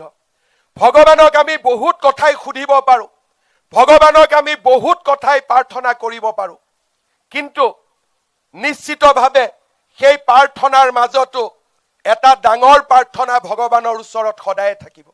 মানুহ মৰণশীল, মানুহ মৰিব লাগিব, মৰাৰ পিছতো যাতে আমেৰিকা ইংলেণ্ডত দ্বিতীয়বাৰৰ আমাৰ জন্ম নহয়, সদায় যেন মোৰ জন্ম এই জননী জন্মভূমি অসমৰ মাটিতে হয়, তাকেই প্ৰাৰ্থনা কৰি সমগ্ৰ অসমবাসী ৰাইজক পুনৰ শ্ৰদ্ধা জনাই মই মোৰ বক্তব্যৰ সামৰণি মাৰিছো। মোৰ লগত সকলোৱে একেলগে ক'ব, ভাৰত মাতা কি, ভাৰত মাতা কি। বহুত বহুত ধন্যবাদ। জয় হিন্দ, বন্দে মাতৰম, জয় আই অসম। অটল অবিচল অগ্ৰগামী অসমৰ অনিৰুদ্ধ যাত্ৰাৰ নেতৃত্ব বহনকাৰী মাননীয় মুখ্যমন্ত্ৰী ডক্টৰ হিমন্ত বিশ্ব শৰ্মা ডাঙৰীয়াক কৃতজ্ঞতা জ্ঞাপন কৰিছো।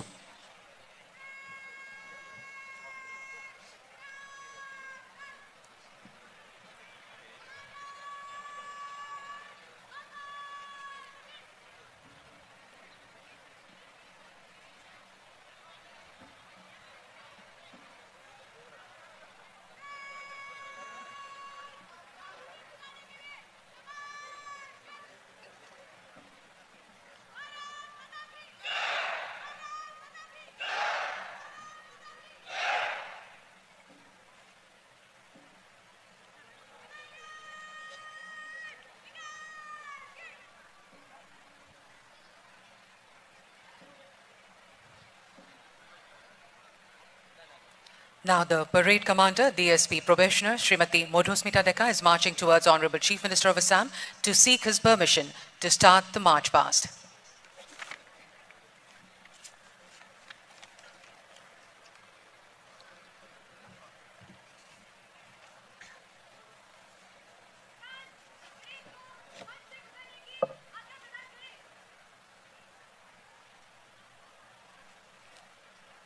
Today's flypast was done by 142 helicopter unit. The captain of the helicopter was squadron leader Rohit Kumar and co-pilot was Flight Lieutenant Puneet.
Ladies and gentlemen, marching forth are the men's and women's commando contingents of Assam Police performing the Hell's March. This measured, deliberate march signifies command to conquer, evoking images of raising the banner of victory.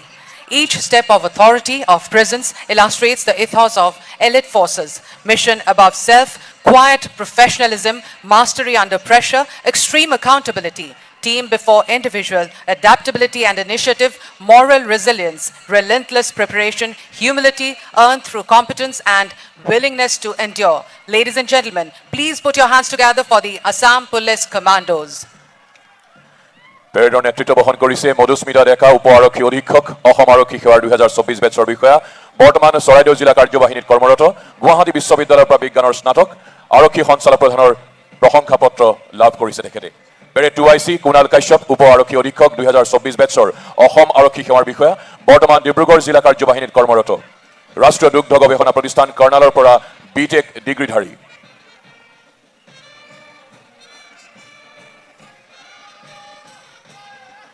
Parade commander Madhusmita Deka parade 2IC Kunal Kashyap platoon number 1 Assam আৰক্ষীৰ পুৰুষ commando বাহিনী নেতৃত্ব প্ৰদান কৰিছে SIAB Dhiraj ৰে platoon number 2 Assam আৰক্ষীৰ মহিলা commando বাহিনী নেতৃত্বত WSIAB Priyakshi Saikia Platoon number 3, 171 Battalion, CRPF नेतृत्व कर रहे हैं SI Vikas Shimar. Platoon number 4 CISF platoon কেন্দ্ৰীয় ঔদ্যোগিক সুৰক্ষা বাহিনী নেতৃত্বত SI Rustam Singh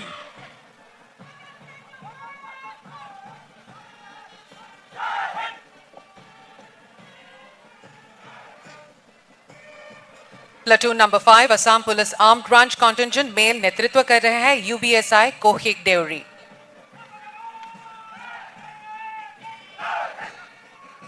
platoon number 6 Assam আৰক্ষী সশস্ত্ৰ বাহিনী মহিলা নেতৃত্বত WSI বাবলি খনিকৰ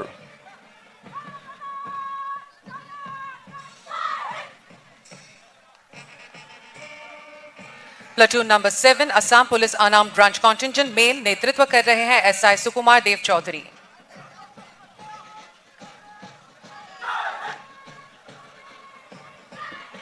প্লাটুন নম্বৰ 8 অসম আৰক্ষীৰ সশস্ত্ৰ বাহিনী মহিলা নেতৃত্বত WSI UB Rumi Khaklari Platoon number 9, Assam Police Traffic Contingent नेतृत्व कर रहे हैं SIUB Pranab Jyoti Rabha.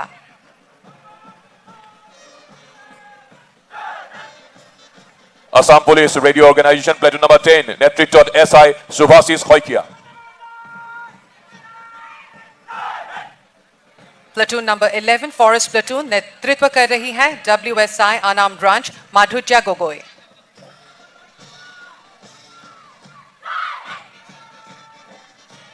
Assam home guard platoon platoon number 12 নেতৃত্বত SI প্ৰবেশনাৰ Mrinal Das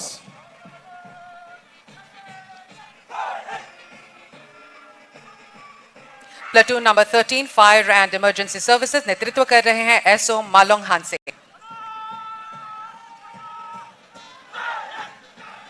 platoon number 14 63rd NCC Battalion নেতৃত্ব কৰিছে under officer Debika Orang Platoon number 15, 10th NCC Battalion नेतृत्व कर रहे हैं company quarter master Jusheng Phukan. Platoon number 16 10th NCC Battalion নেতৃত্বত LCPL Priti Taye Platoon number 17, Jawahar Navodaya Vidyalaya Moran Dibrugarh नेतृत्व कर रहे हैं Girish Deori. Platoon number 18 Bharat scouts and guides Dibrugarh নেতৃত্বত বিশ্বজিৎ পানিকা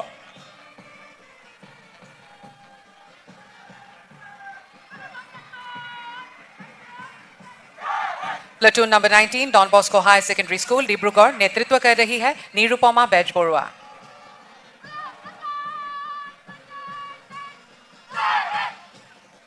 প্লাটুন নম্বৰ 20 সম্পূৰ্ণ কেন্দ্ৰ বিদ্যালয় ডিব্ৰুগড় নেতৃত্বত চয়নদীপ লাহন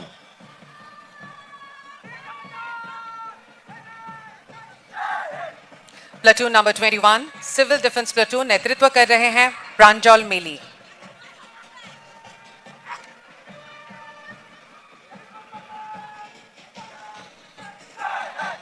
প্লাটুন নম্বৰ 22 ৰমৰীয়া উচ্চতৰ মাধ্যমিক বিদ্যালয় নেতৃত্বত Purnajyoti Dutta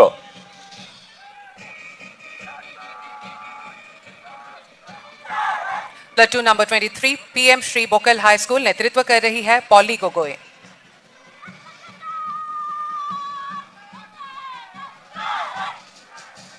platoon number 24 DMC enforcement platoon নেতৃত্বত বিশাল কুৰ্মী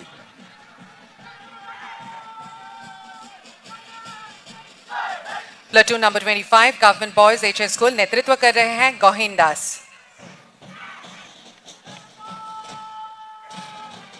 প্লাটুন নম্বৰ 26 শিক্ষা ভেলী স্কুল খনিকৰ ডিব্ৰুগড় নেতৃত্বত ঋতুপৰ্ণা কোঁৱৰ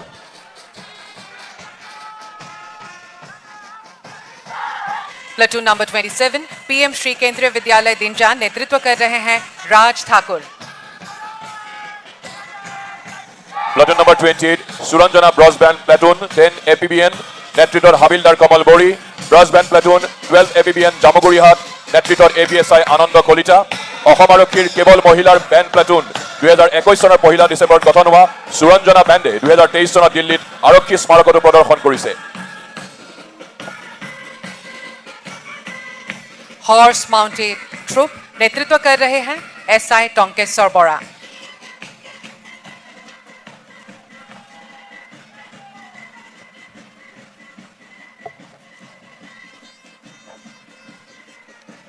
সামৰিক অৰ্ধসামৰিক বাহিনী NCC ছাত্ৰ ছাত্ৰী বেণ্ড প্লাটুন অশ্বাৰোহী প্লাটুনৰ আকৰ্ষণীয় কুচকাউজৰ পাছত এইবাৰ প্ৰতীক পথ.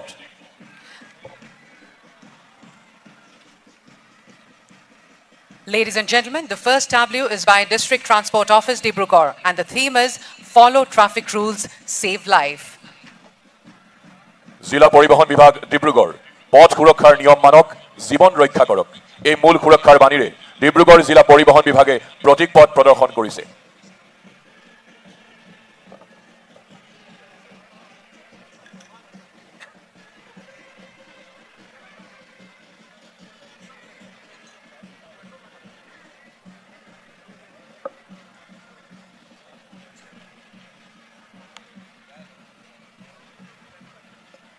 পথ সুৰক্ষাৰ নিয়ম মানক জীৱন ৰক্ষা কৰক এই মূল সুৰক্ষা বাণীৰে ডিব্ৰুগড় জিলা পৰিবহণ বিভাগৰ প্ৰতীক পথ.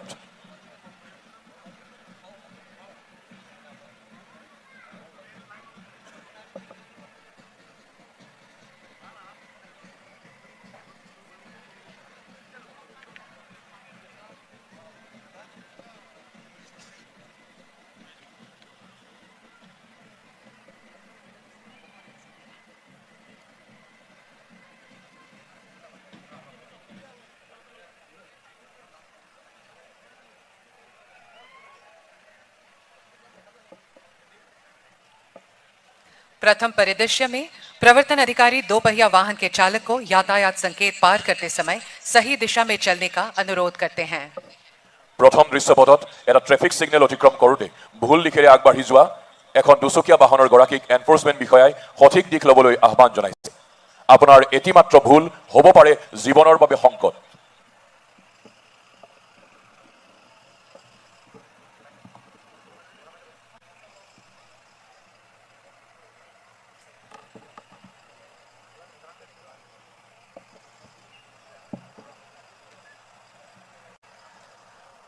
দ্বিতীয় দৃশ্যপটত নৱনিৰ্মিত 4 লেনযুক্ত পথত ভুল দিশেৰে গতি কৰা এখন বাহনৰ বাবে হোৱা দুৰ্ঘটনা প্ৰদৰ্শন কৰা হৈছে. দুৰ্ঘটনাত গুৰুতৰভাৱে আহত লোকজনক প্ৰত্যক্ষদৰ্শী তৎপৰতাৰে সহায়ৰ হাত আগবঢ়াই ভাৰত চৰকাৰৰ দ্বাৰা প্ৰচাৰিত ৰাহবীৰ the road safety super hero আৰু দ্য গোল্ডেন আৱাৰৰ মহত্বৰ উদাহৰণ দাঙি ধৰিছে. The second scenario shows an accident caused by a vehicle moving in the wrong direction on a newly constructed 4-lane road. Onlookers quickly helped the seriously injured man, exemplifying the importance of Rahveer, the road safety superhero, and the Golden Hour promoted by the Government of India. তৃতীয় দৃশ্যত অসম চৰকাৰৰ পৰিবহণ বিভাগে আগবঢ়োৱা 71টা online ছাৰ্ভিচেছৰ বিষয়ে অৱগত কৰিছে, যি হৈছে দেশৰ ভিতৰতে কোনো চৰকাৰী বিভাগে আগবঢ়োৱা সৰ্বাধিক ডিজিটেল সেৱা.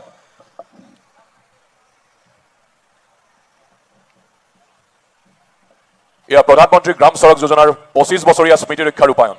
ভাৰত চৰকাৰে ভাৰতৰ দৰিদ্ৰতা হ্ৰাসৰ কৌশলৰ অংশ হিচাপে অসংলগ্ন বাসস্থানসমূহৰ সৈতে সংযোগ প্ৰদান কৰিবলৈ প্ৰধানমন্ত্ৰী গ্ৰাম সড়ক যোজনা আঁচনিখন 2000 চনৰ ডিচেম্বৰ মাহৰ 25 তাৰিখে শুভাৰম্ভ কৰে. ভাৰত চৰকাৰে গ্ৰাম্য পথ নেটৱৰ্কৰ বহনক্ষম ব্যৱস্থাপনা নিশ্চিত কৰিবলৈ ৰাজ্যিক পৰ্যায়ত উচ্চ আৰু একেধৰণৰ কাৰিকৰী পৰিচালনাৰ মানদণ্ড নিৰ্ধাৰণ আৰু নীতি বিকাশ আৰু পৰিকল্পনাৰ সুবিধা প্ৰদান কৰাৰ প্ৰয়াস কৰিছে.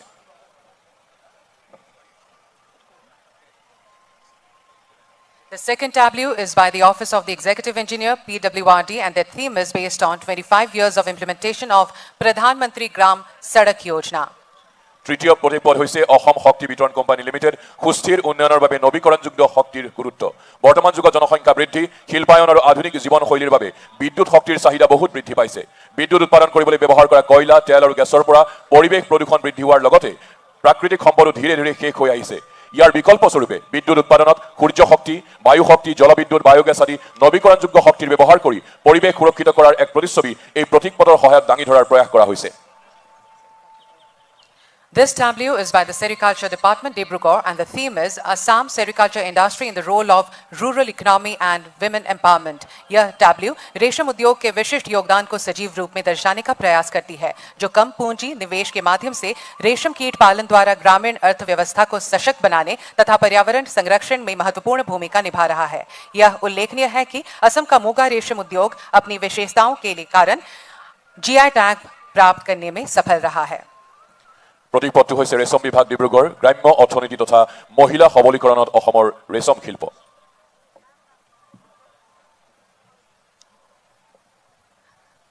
The next tableau is by the Public Health Engineering Department, Dibrugarh. इस प्रस्तुति के माध्यम से डिब्रूगढ़ जिले के ग्रामीण क्षेत्रों में जल जीवन मिशन के अंतर्गत सौर ऊर्जा से निर्मित जलापूर्ति योजना में से एक को प्रदर्शित करने का प्रयास किया गया है।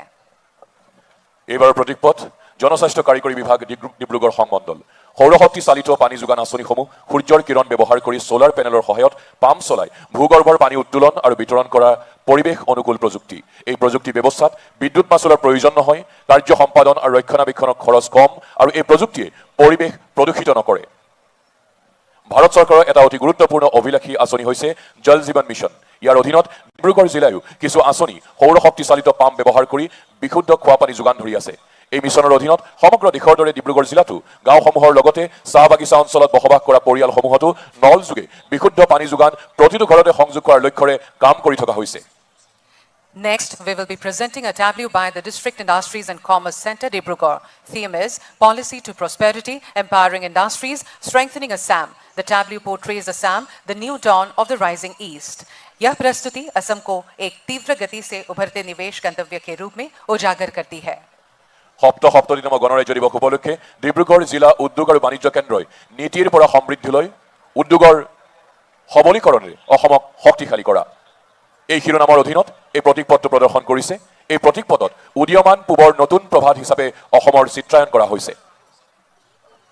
এই প্ৰতীকপটটোত এডভান্টেজ অসম দ্বিতীয় সংস্কৰণৰ অসম চৰকাৰ আৰু উদ্যোগপতিসকলৰ মাজত বুজাবুজিৰ চুক্তিপত্ৰ স্বাক্ষৰৰ দৃশ্য প্ৰদৰ্শন কৰা হৈছে, যাৰ জৰিয়তে অসমক দ্ৰুতগতিত এক উদীয়মান বিনিয়োগ কেন্দ্ৰ হিচাপে প্ৰদৰ্শিত কৰা হৈছে।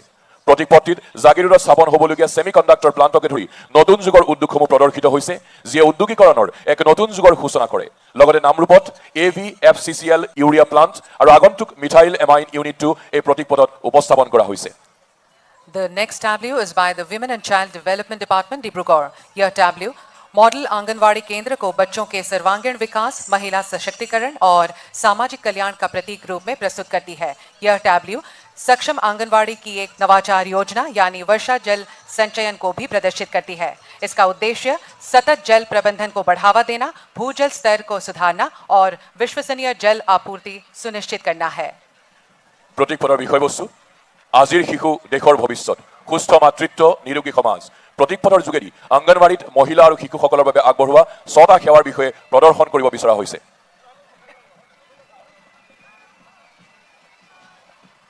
প্ৰথমে এখন সেউজীয়া শাক পাচলিৰ বাগিচাৰ দ্বাৰা ইয়াৰ পুষ্টিৰ বিষয়ে অৱগত কৰিব বিচৰা হৈছে। দ্বিতীয়তে গ্ৰাম্য স্বাস্থ্য, পুষ্টি আৰু পৰিচ্ছন্নতা দিৱসত শিশু আৰু মহিলাৰ স্বাস্থ্য পৰীক্ষা কৰা হৈছে।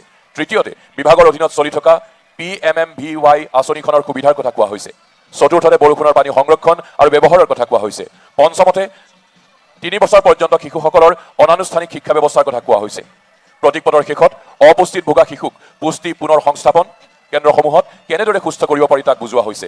এই পৰ্যন্ত সমগ্ৰ অসমত 9054টা এনে আদৰ্শ অংগনৱাড়ী কেন্দ্ৰ ৰাইজৰ সেৱাৰ বাবে আগবঢ়োৱা হৈছে।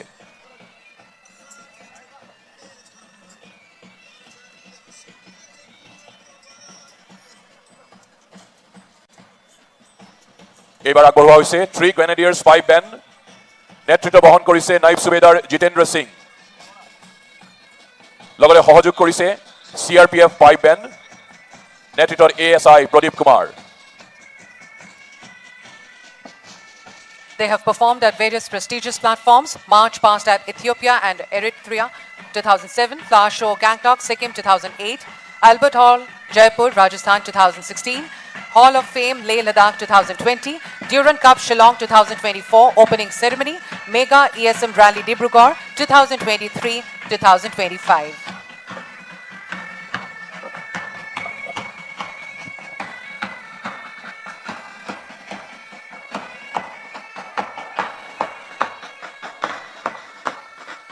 সপ্তদিনম গণৰাজ্য দিৱসত খনিকৰ খেলপথাৰত এইবাৰ অসম আৰক্ষীৰ পেন্থাৰ্ছ অন হুইলছ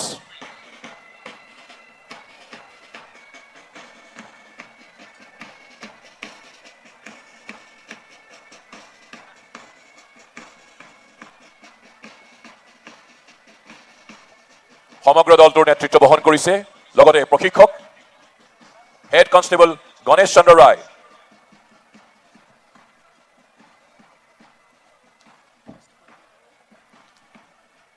दुस्साहसिक क्रीड़ा का पहला प्रदर्शन पैंथर्स ऑन অহাকালি হ'ল 27 জানুৱাৰী মানে আমাৰ NDFB এফচু আৰু UPPO তিনিটা সংগঠন মিলাই পেলাই 27 জানুৱাৰী 2020 এটা পিচ এগ্ৰিমেণ্ট হৈছিলে এইটো আমি BTC হিচাপে অহাকালি আমাৰ হেডকোৱাৰ্টাৰত অবজাৰ্ভ কৰা হ'ব আৰু ইয়াত যিমান চিগনেটৰী সকল আছে সকলোকে আমি ইনভাইট কৰিছোঁ আমি একেলগে এই পিচ এগ্ৰিমেণ্টটো যাতে অবজাৰ্ভ কৰিব পাৰে আৰু ইয়াৰ পিছত আমাৰ 10 ফেব্ৰুৱাৰী আহি আছে 10 ফেব্ৰুৱাৰীটো আমি BTC একৰ্ড ডে হিচাপে আমি পালন কৰিম আৰু এই সময়ত আমাৰ বিভিন্ন এক্টিভিটি থাকিব আৰু আমি BTC নিৰ্বাচনৰ যিটো 5টা গ্যাৰান্টি দিছিলে এইটো আমি শুভ আৰম্ভ কৰিব পতাহিতে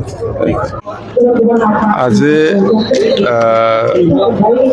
গোটেই ভাৰত ইণ্ডিয়াতে 77তম যিটো গণতন্ত্ৰ দিৱস সেইটো পালন কৰা হৈছে আৰু আমিও কোকৰাঝাৰত BTC হেডকোৱাৰ্টাৰত 77তম যিটো গণতন্ত্ৰ দিৱস এইটো আমি ইতিমধ্যে পালন কৰিছোঁ শেষে হৈ গ'ল আৰু এই গণতন্ত্ৰ দিৱসৰ উপলক্ষে আমাৰ কালচাৰ শ্ব' আছিলে বা NCC শ্ব' আছিলে সেইবিলাক গোটেই হৈ গ'ল মোৰ কথা এটাই যে আমি গণতন্ত্ৰ দিৱস উপলক্ষে মই সকলো অসমবাসী ৰাইজলৈ বা BTCবাসী ৰাইজলৈ মোৰ আন্তৰিক শুভেচ্ছা থাকিল আৰু মই আপিল কৰিছোঁ যে আমি এই গণতন্ত্ৰ দেশত থাকি সকলোৰ অধিকাৰ সকলোৰ যিটো কাম কৰাৰ অধিকাৰ সকলো কোৱাৰ যিটো অধিকাৰ সকলোৰে সমান সকলো জাতি জনগোষ্ঠী সকলো শ্ৰেণীৰ ৰাইজৰ প্ৰতি আমি লক্ষ্য ৰাখি পেলাই আমি সন্মান দি পেলাই আমি কাম কৰি যাম এই BTC অঞ্চলত এইটোৱে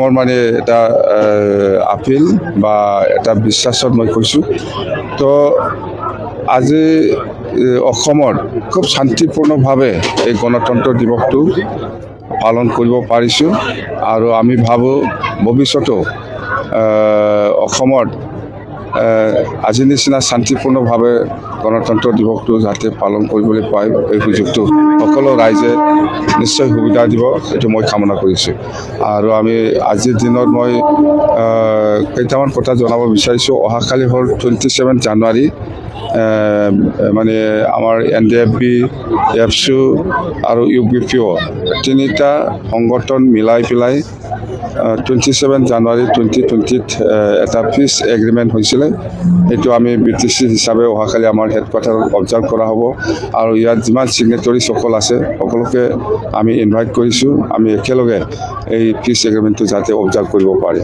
আৰু ইয়াৰ পিছত আমাৰ 10 ফেব্ৰুৱাৰী আহি আছে 10 ফেব্ৰুৱাৰীটো আমি BTC একৰ্ড ডে হিচাপে আমি পালন কৰিম আৰু এই সময়ত আমাৰ বিভিন্ন এক্টিভিটি থাকিব আৰু আমি BTC নিৰ্বাচনৰ যিটো 5টা গ্যাৰান্টি দিছিলে এইটো আমি শুভ আৰম্ভ কৰিব পতাহিতে ओइ जोंनि बड'लेण्डनि मानाव गेदेर नोंथांमोन हारिनि थैनाय थांनाया नोंथांमोननि आखायावनो दं फैगोन खैफोदखौ नुखानानैबो जों खौसे जानो रोङाब्ला बेनि दायनिगिरिया सोर जागोन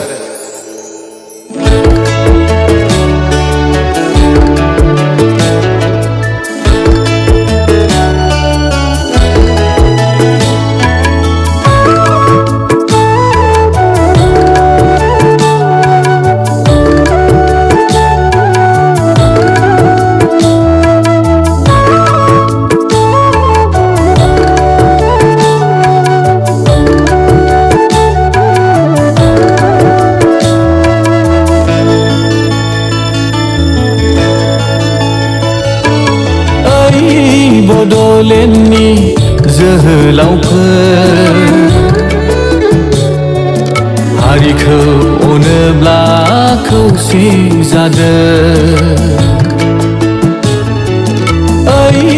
बड'लेण्डनि जोहोलावफोर हारिखौ अनोब्ला खौसे जादों नङाब्ला हारिया खैफोद दंसै नङाब्ला हारिया जोबस्रांलांनोसै नङाब्ला हारिया खैफोद दंसै नङाब्ला हारिया जोबस्रांलांनोसै बासाय बासाय बर' हारिखौ बासायदो बड'लेण्डखौ रैखा खालामदो बासाय बासाय बर' हारिखौ बासायदो बड'लेण्डखौ रैखा खालामदो ओइ बड'लेण्डनि जोहोलावफोर हारिखौ अनोब्ला खौसे जादों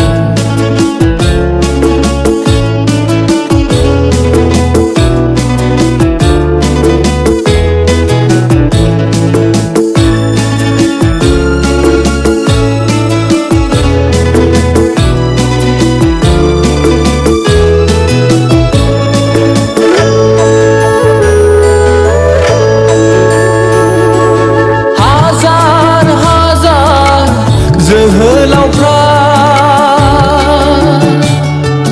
थै होनानै मोना बे बड'लेण्डआ हाजार हाजार जोहोलावफ्रा थै होनानै मोना बे बड'लेण्डआ नाथाय दिनै नोंसोर मानो फोजोबस्रांफिननो सानखो मोनखानाय हारिनि थामोनथाखौ नाथाय दिनै नोंसोर मानो फोजोबस्रांफिननो सानखो मोनखानाय हारिनि थामोनथाखौ गावनि सार्थखौल' सानालाबानो ओंखारबोदो नोंसोर हारिनि खैफोदखौ रैखा खालामनो गावनि सार्थखौल' सानालाबानो ओंखारबोदो नोंसोर हारिनि खैफोदखौ रैखा खालामनो ओइ बड'लेण्डनि जोहोलावफोर बावलांजोब्बाय नामा नोंसोर दिनै बै समाव बड'नि बिफा उपेन्द्रनाथ ब्रह्मआ बुंलांदोंमोन ओइ बुहुमनि बर' फिसाफोर खौसे जा फै जों बुहुमाव गेरेमसा हारि दालांनि लिभ एन्ड लेट लिभ थां आरो थांनानै थानो हो बे मोनसे बोसोन होलांदोंमोन बावलांजोब्बाय नामा नोंसोर दिनै बड'फानि बुंलांनाय राव बोसोनफोरखौ बावलांजोब्बाय नामा नोंसोर दिनै बड'फानि बुंलांनाय राव बोसोनफोरखौ हारियाव खैफोदखौ नोंसोरनो बरायनानै लाबोफिननो सानबाय नामा बरायनानै लाबोफिननो सानबाय नामा ओइ बड'लेण्डनि जोहोलावफोर हारिखौ अनोब्ला खौसे जादों सानोब्ला खौसे जादों